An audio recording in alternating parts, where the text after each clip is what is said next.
coming off wet. And for all y'all suckers that don't Ain't no half stepping with Marcus J. We're back. Thank you so much for staying with us. Desiree, we love this song too. We love Jump. We love Crisscross.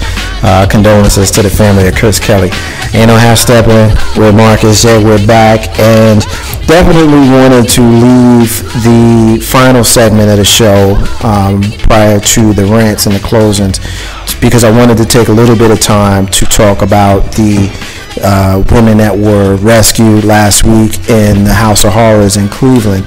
And, you know, it's crazy. You know, let me just kind of take a minute to kind of share something. Anybody that knows me knows that missing children is something that is very, very personal to me. It's been personal to me since 1980 or 79. Actually, I was 5 years old when Etan Potts was a missing child in New York City, and the reason why it was so personal to me is because he was a year older than I was. He was a latchkey kid, just like I was, and the first day that he was allowed to walk to school by himself, or just walk to the bus stop, or wherever it was he was going, the first day, he never came home. He literally never came home. And this was a story that, as a 5-year-old, I was 5 years old at the time, and it resonated with me. It stayed with me. I'll be 40 years old soon, and every time I hear the name Etan Potts, I, to this day, still get a chill up my spine, to this day. And over the years, things will come up which would, you know, you would think that maybe he was found, or maybe his remains were found, and of course we still don't know what happened to him. We think we know, but we still don't know. And then of course Adam Walsh, we know it goes without saying who he is, and his father John Walsh, who created the show America's Most Wanted in 1988, a show that I literally could count on my hand how many times I've missed in the whole 25 years it was on the air. And I remember seeing Gina Rivera and Amanda Berry on America's Most Wanted many times. Many times I remember seeing them, and I knew the names. It wasn't just, oh, the girl's missing from Cleveland. No, you said the name Gina Rivera, I knew that name. I knew the name Amanda Berry. And when we went off the air last week, the story broke. It literally broke as we were going off the air, so we didn't get an opportunity to get into it. So we're getting into it now, and I want to dedicate the rest of the show to discussing it. But this dude Castro, man, Ariel Castro, who was the kidnapper, the ironic part of this whole thing, JR, and I'm going to come to you on this one first.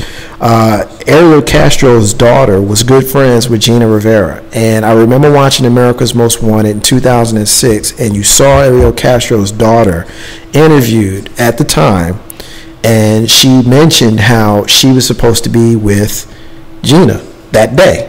And for whatever reason, she wasn't, and she felt bad because she wasn't with her friend. And lo and behold, her dad was the one who had kidnapped and you know, all the things that happened in that house, you know, for the last 10 years since her kidnapping. So, yeah, I'm even getting a little choked up even thinking about it. But, Jay, I'll come to you on this one first. You know, anybody who's watching the news in the last week has to be feeling something one way or the other about this story. Why don't you share with us your initial thoughts, or we're going to round table? My initial thoughts is, how do you hold 3 women, you know, kids, you know, growing into women for so long in such a small area? I mean, how does that even happen?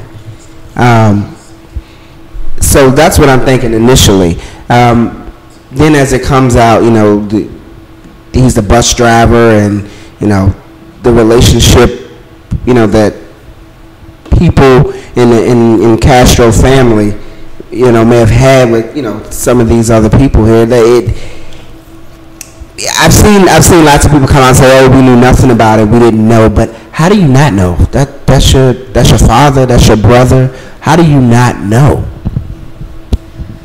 Yeah, I mean, of course, my first reaction was relief. You know, wow, that's great. But then, yeah, you do wonder how in the world did he keep these people? But there have been numerous stories like that where, you know, these people are abducted, or maybe they run away from home, and, you know, just psychologically they are, you know, brainwashed, or either they're threatened that something will happen to their families if they try to leave. And I'm just very leery of his brothers, that they had no idea what was going on. If nobody else in the family knew, or anyone else, even his friends, I just find it very hard that he kept such a huge secret for all of those years and nobody had any idea whatsoever. Dub, what's your initial thoughts, bro? Well, I actually think that, yeah, he can get away with it because we have heard so many stories in the past of serial killers or kidnappers or what have you that have had their victims for years and years upon years. So I can see that happening. And it basically comes down to what I was thinking about when JR was saying, how can you do it? It comes down to a brainwash. It comes down to, him manipulating these young girls' minds to the point where, they were not even thinking about leaving. From what I understand, the girl that, kind of broke out and got away, the other two were not even thinking about leaving. Right. So you think about that type of mind control, for less of a better term, that was going on or what have you. And to, kind of look at it from, other people's point of view, yeah, this is the type of thing that can go on because we have heard so many stories before in the past of kidnappings and, people not knowing or I had no idea, these things do happen, man, and it's just another example of a lot of opportunities that could have been sought after to have closed this case a lot earlier, from what I understand, from law enforcement point of view to just being a neighbor. Keep your eyes and ears open. I tell you what outrages me. What outrages me is people sitting at home in their comfortable plush couches on television, watching on television, and judging them girls. Talking about why didn't they run away? Talking about the neighbors, why didn't they do something, and all of these kind of things. Like, really, like, you're there. We live in a society where people can watch stuff happen every single day, but they don't say nothing because you don't want to snitch. Now, we know that it's a different type of situation, but the mentality is the same. People don't want to get involved. It ain't got nothing to do with me, so I ain't got nothing to say. And we know the Stockholms is real. And after a while, you do begin to empathize with your captor. It's real. It's something that is documented. It has a name. It's called Stockholms. You know what I mean? And then the whole thing about fear. Like, you don't understand what fear is until you have fear. You can't sit here and tell me that them girls should have ran out the house when they had been tested multiple times. Leave the door open. As soon as they make a run for it, he'll be there and he'll beat that ass. So that happened to you enough times, you got it in your mind that I can't do that because if I do that, he's going to beat my ass. I don't want my ass beat. You know what I mean? And you do that over years and years and years and years. You have no idea what those girls went through. And for those people to sit here and say that they have a problem with it. Now, as far as the brothers, I saw them on TV this morning. They were arrested and released, and now they're living, in seclusion now because of the media coverage that has been garnered, and they can't go to their homes and all that kind of stuff. And here's what I'll say about that. We can't assume that they knew. We can think they knew. You have your opinion. It's fine. You have your opinion. But they've been cleared. They went home. So that means that they weren't involved. And any other person who ever went to their house, whether they're blood relative or not, they should be under the same scrutiny of those brothers, but they're not. They're just going to be looking at the brothers, right? I just have a problem with that because Ariel Castro is the guilty person here. He hasn't had a trial, but he already done told us, I did this, So we don't need to be looking at nobody else. And that's the way I feel about that. They already have condemned him and kicked him out the family, so to speak, already. And, it is what it is, man. I just look at this situation and I look at the media coverage, and we're putting these girls back in prison again because the media's camped out on their couches, Tony. They camped on their front lawns. I'm sorry, camped out on their front lawns. They want to get an interview. Everybody wants to get the get, And now these girls can't even leave the house that they ain't been in 10 years because this mass of people is right there and they want to talk to him. We understand, but you got to let these girls alone. And if they never, ever, ever want to talk to the media, I'm okay with that, because you know what? They don't owe us nothing. They don't owe us nothing. After what they've been through for the last 10 years, they don't owe us nothing. JR, what's your thoughts on that? I think we as a society, and it's not just America, it's other countries too, but we have adopted somewhat of a Truman Show attitude. We're always looking into people's lives, personal business, and those are lines that we really shouldn't cross. And I think especially when somebody's been through something traumatic, such as being locked up for 10 years, granted they may want to go home, but I think the last thing they want to do is to be in the house for another 10 months until the story dies down, or 10 weeks, or whatever it is. I think you need to give them their privacy, let them be with their family, and let them come to you. Tony? I agree. I mean, I just hope that those girls and their families get the counseling, the therapy that they need to, you know, they're never going to get over it or forget it. But to be able to live some semblance of a normal, you know, peaceful life, not in fear, you know, that this will happen to them or their children. You know, yeah, the media, America loves darkness. I don't watch news. I'll say that. I don't watch the news for that reason, because Americans love to see other people's pain and hurt and violence, and that's a good story. And if we don't have that, nobody cares about it. So yeah, I mean, I'm all for just let him, you know, let the judicial system judge, you know, deal with him, and I hope that it's fair and swift. And then to the victims and their families, just leave them alone. And Charles Ramsey, leave that man alone. You know, stop ridiculing him. I just watched the video for the first time today. Okay. We're getting a hit from a VA girl on MixLR saying they're making it even less likely that Good Samaritans want to help. They don't want to be drugged through the dirt. They make it hard to do the right thing. Those girls probably sat there for 10 years for a reason. So it looks like VA girls somewhat agreeing with the sentiments that I just laid out. Now, Tony just kind of alluded to something that I wanted to take a little bit of time to talk about, and that was Charles Ramsey and his position here. And I'm gonna let you finish that point in a minute, Tony. But I want to get a comment on the live from the MixLR page. We got Stephen Sykes, who is the host of Enliven Radio here in these airwaves on Tuesday nights from 7 to 9 on Legacy Internet Radio. We appreciate Stephen supporting the Brethren shows here on Ain't No Half Steppin' with Marcus J. He is saying, regarding C. Ramsey, although comical, still the fact that we continuously conduct ourselves as modern-day minstrels bothers me. I'm happy that he helped, but he didn't need to be as animated. Even worse, instead of saying thanks for his actions, it shows the media overall is vindictive by hunting his background. For the last couple of years, we've had people doing all they can be caught by local media and give crazy interviews for fame. Just check YouTube. Unfortunately, minorities in general not looked at as individuals. I'm going to address that comment directly in just a moment, Stephen. I'm going to have Tony finish her point, because I wanted to kind of set up the Charles Ramsey discussion before we kind of talked about it. So you said that you had just recently saw the video of Charles Ramsey, so pick up there where you were going. I just watched it today because again, like I said, I don't watch the news, so I didn't see the actual news clip, but I've heard a lot of, you know, jokes. I think Mike Epps did a video where he was, you know, impersonating Charles Ramsey. So I decided to watch the actual news footage from the day that it happened.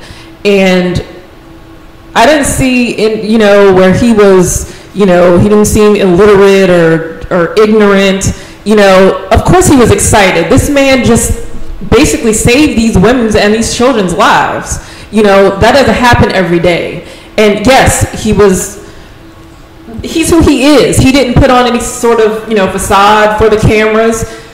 Any person that I know, if something like that had happened to them and they were able to be a part of that, your adrenaline's going to be going. You're going to have a lot to say. The man is not dumb, and he doesn't deserve to be ridiculed. He's a hero, and we should be thankful for him. K-Dog, what's your thoughts on Charles Ramsey? I think that yes, he's not an ignorant brother. We all know someone we know someone just like him. It's a lot of different things that come out. First of all, he was very enthusiastic in his description of what went down. And he does fit that classical mold of certain individuals that the media want to interview when they're trying to get a statement out of witnesses, so on and so forth. But the one thing that the brother did was he just kept it real, man. He kept it real. He basically said a lot of the sentiments that we may not express on a day-to-day basis, but we feel. Everything from the way that he talks, from calling the news reporter bruh to getting his sentiment in regards to something must be wrong if a pretty white lady is running into the arms of a black man. His enthusiasm with his interview with Anderson Cooper. He's one of the few people that keep it real. Well, let me retract that. I won't say keep it real. I don't want to use that as a description, but he didn't necessarily get away from who he is. I mean, the brother did say that the money that he would like that he possibly could have gotten, he deferred it and said to give it to these girls who would probably and more than likely be more deserving and more needing of that particular money. So like I said, he's not an ignorant brother. He has some sense and some sense to himself. And I think that just because just like what was said before, as far as the internet and individuals playing the fool or whatever like that, we kind of pretty much know that would happen anyway. That's just basically the society that we live in. But I hope something good happens for this brother. Not getting a damn McDonald's endorsement or something stupid like that. But I hope that we see him in a later on this year, whatever, in a better light or what have you. We can look at him and give this brother an award. You may see him at the NAACP Awards. I'm pretty sure you will, JR. Okay, what I'm about to say is not necessarily reflective of Ain't No Half Steppin' with Marcus J, Big Rude, Pardon Banks, Miss Tony here, or myself. But I'm just go ahead and just say this. Okay, now this guy, I wake up in the morning and 3 girls have been found. This is a big thing, and then the show I'm watching cuts to this guy. Now, the first thing I'm thinking of is that man lit. That's the first thing I'm thinking. And the first thing I'm thinking is, I done been back, in the Park Lee days back here, and been back, Jacksonville, Bellmead, Blackwell. He talking about the hoods in Richmond, Virginia, y'all. Yes, I am. But we done seen these types, alleged types, I would say, because it's not necessarily that he is that type, but then he opens his mouth. And when you hear people who speak in different, I guess for the lack of a better term, dialect or slang, or their language sounds a bit different from what we're used to, especially if they talking in such a loud manner, it can come across like, that person's country, as some people would say, or that person's some other terms, a bumpkin, or just not somebody you would generally go to for information. Right? You're not. That's what we thinking. So when I'm looking at this, I'm like, man, like he had a 40, like maybe more than one. Now, having said that, the dude is a hero, no doubt. And I even applaud the fact even more so that he rejected the monetary aspect. Although it's not lost on me that he's been on several radio shows, and I'm sure he getting just a little something from that. Yeah, they give him each other. Now, in reference to Mike Epps, doing an impression or whatever, that's just going to happen. When Martin Lawrence bugging out at the intersection, Mike Tyson, greatest fighter in the world. You live in color. Like when you speak differently from what people think you should, it's happening. I don't care. It's just gonna happen, Tony. So we might as well just But that was the thing. You see him. I thought you were going to say you see him and you think like somebody's uncle from the hood. But when he speaks, that too. He doesn't have an accent where you could tell, oh, yeah, he's from the South or he's from the city. He's from I work with people. Well, right. But I mean, I work with people in, air quote, corporate America who sound worse than he does. Like, he doesn't sound country. He doesn't sound like he didn't graduate from, anything past the 5th grade. He used the word bro. So does that make him, just because he probably or hood just because he says bro? What's the difference? If he said dude, would that have been better? No, if he had said dude, then they would have thinking like, who right is he hanging around? Right. Like instantly. And I'm not saying that it's right or wrong. I'm just saying that those are things that we think about. Like that a person who is unfamiliar with where he's from would just automatically associate with the movies that we see and certain stereotypes. And some of them are true, some of them ain't true. But that's it. But if we heard his voice and did not see him, you would not picture him. You would not expect him to look the way that he did. Seeing him, when I saw him, I was like, oh my gosh, he is about to act a fool. Right. But when he started speaking, it was total opposite. I mean, I wasn't like, oh my gosh, get him off the camera. Let me get in here. I think I got a lot to say, so let me just kind of lay it out here. Looking at him and hearing him, to me, I agree with Tony. There's a separation there. He looks different to me than what he sounded. I'm not going to call him the most articulate, but I'm not going to call him the most inarticulate. I mean, you understood what he was saying. He reminded me of a dude that we all seen from our hood. Dub and I grew up literally, a 2-minute walk from each other. Dude, if we sat here long enough, we could find a dude that looked like Charles Ramsey. You know what I mean? And sound like him as well. But here's where my issue is. And I'm going to address the comment that Stephen made where he said that we continuously conduct ourselves as modern day minstrels. That bothers him, and obviously that's his opinion, and I'm not going to dispute his opinion, but I totally vehemently disagree with conduct ourselves as modern day minstrels, because that's not what Charles Ramsey is, and that's not what Charles Ramsey was doing. I think every single person, Mike Epps included and myself included before I came to my senses, every single person who made fun of Charles Ramsey, those are the modern day minstrels. Those are the people, because Charles Ramsey did a heroic thing. He could have walked away and nobody would have blamed him. He had this white girl running towards him and he was bugging out, to paraphrase what he said himself. And in the subsequent interviews, Charles Ramsey was being Charles Ramsey. He wasn't on TV trying to be nobody else. He wasn't on TV trying to speak differently. He was on there being himself. That's how he is. And to call him a minstrel for being himself, I take issue with that. And see, here's the thing. The realest part of all of these interviews, to me, the realest part, and he's done a bunch, so you may have seen this, you may not have. Dub. The realest part of all of that was when he was being interviewed by the brother, and there was a crowd of people around, and they asked him if you called the police, and he looked at that dude and he was like, for real, yo, you gonna ask me that? And he recounted how he had talked to the police and the police didn't believe him, and he was giving all the information about the girl, and it wasn't until the girl called that the police took it serious and they came out and rescued, because he not only saw the girl, but he called 911. It was her voice that got them out there. So there's a social issue here as well. The fact that you hear the guy on the phone, you're assuming it's a black dude, and you think he's playing on the phone. Man, quit playing on my phone.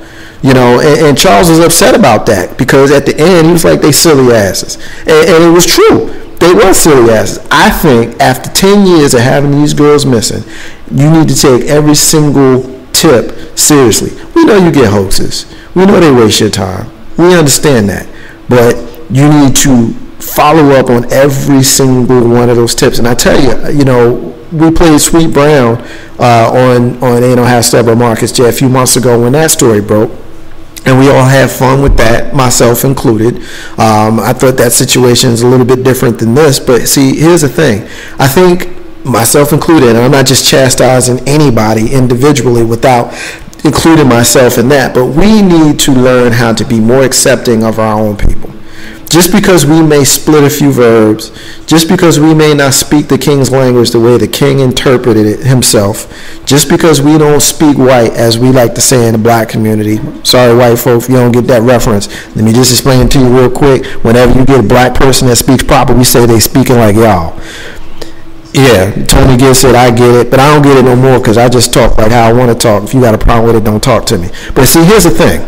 We got all up in arms with Sweet Brown. We had fun with it. And even myself, I was calling him Sour Brown for the first day or so, you know. But then I thought about it, and I was like, yo, this ain't cool. It's that crabs in the barrel mentality. And I think when you know better, you do better. And I knew better, and that's why I stopped doing it. Doug, we said a whole lot. I know you back there listening. Why don't you jump in here and give us your impression? I know you kind of told us a little bit about how you felt about Charles Ramsey, but I want to kind of get your opinion with regards to how we treat each other, with regards to how we're portrayed, because we all do this as black folk. Again, white folk, if y'all don't know, just kind of explain it to you. Whenever something go down in the hood, they got to interview somebody black, we kind of be like, oh, damn, please don't put this one on the TV, because we don't want to be embarrassed as a community. I don't know if y'all go through that, but we... In a black community, he gonna get mad love, whether it be hood love or whether it be, you know, on a bigger stage love, i.e. what I said earlier. I wouldn't be surprised to see him end up getting an NAACP award or some type of an award on TV a year from now. You're like, oh yeah, I remember dude that, and he's gonna look totally different because, you know, individuals are gonna take care of him and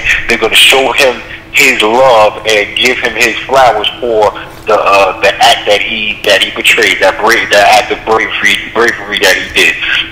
In regards to our community, but you know what, man, I thought about something as you were saying that. You know what? Depending on where you live, you'll get those same type of interviews from other nationalities, other races. I.e., if we were living in somewhere like West Virginia, states of West Virginia, living in the states of Tennessee or Arkansas or even Mississippi, I'm quite sure that the individuals that we talk about, like, oh man, I hope they'll interview this dude right here. I'm quite sure in these small rural communities, you get those same individuals. You know, we all know that we see individuals that don't necessarily fit the build of what we think a white person should be, or maybe an Asian person should be, or whatever like that. You know, it's just like that. So I think that depending on where you live, you may get a different type of view of that. It just so happens that you and we're more familiar with that, you know, Sweet Brown or you know, that brother in the hood, like, oh, I seen the whole thing, I seen it, you know, it's just that we're more familiar with that. To get back to your point as far as us showing love, man, I think that it is more of a cultural thing, man. I think that if you instill some type of pride in your children as they come up, you know, they may look at a number of situations that we deal with, try to clown. They may look at it differently. Unfortunately, you're going to have those situations here and there, but I think that it's more of a gradual thing. And sometimes, and like you said, sometimes you don't even know it. You clown at somebody and you don't even know that you're part of that crabs in the barrel syndrome. You know, it just sometimes it takes a second or two to kind of grab yourself and say, oh, let me check myself. You know, let me not stop being so critical of this dude, or let me not clown this dude, because if I don't clown him, that doesn't give the opportunity for other people to clown. If I see other people clowning him, let me check them early, so that maybe by me checking them early, they can check somebody else down the line, and so on and so forth. Yeah. So, you know, I mean, that's just my view on it. No, I agree with you. You know, and the last part of your comment is essentially what I had done myself, because I got caught up in the wanting to laugh, and to be completely honest, in interest of full disclosure, it was funny. It just was funny. But, you know, there's a difference between laughing at something that you see is funny and making fun of it. There's a difference. Tony. I just wanted to say, K-Dub actually touched on this with regards to raising our children and teaching them, you know, there's a time and a place for everything.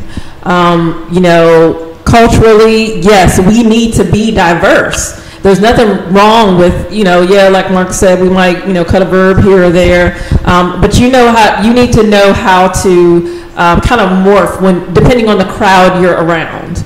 You know, yes, when you're with your boys, you can kick it and use certain slang, but when you're at work, you need to be a professional person. You can still be funny and have fun, but you don't want to be the office minstrel. So I think that it's just important to know what behavior is expected where. I would say too, to the minstrel aspect, not everything is minstrel. Sometimes it's just funny. Like I think sometimes, and I'm talking to the black folks here. I'm sure other ethnicities do it too. But you know, for us, you know, coming from where we came from, you know, in our recent history as an American people, I think oftentimes, you know, we are thought to have to be too serious, have to be. Why can't we laugh at something? It was funny. I posted the question, what did some people think about Charles Ramsey and you know, in relation to what we're talking about here. And you know, one of the comments I got was basically, and I'm paraphrasing here for the lack of some terms when I'm talking to my boys, but dude, just a real dude, so he just saying stuff to be honest, you know.